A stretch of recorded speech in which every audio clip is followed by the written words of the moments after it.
Okay, quick update. It's about 11:30. You can see the difference.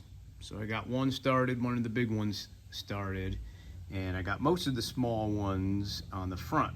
Well, all the small ones on the front are done. Old stuff on the ground. Vinyl's giving me a fit though. Very thin, you know, everything these days, but at any rate, got to take my time with it and pull it and wrap it little by little. Anyway, you can see a little bit of difference of the old and the new, and I think we're going to be fine in the back. Factory decal came off no problem, and it didn't. I only got the lowers done, nothing up there, but only got the 2 lowers.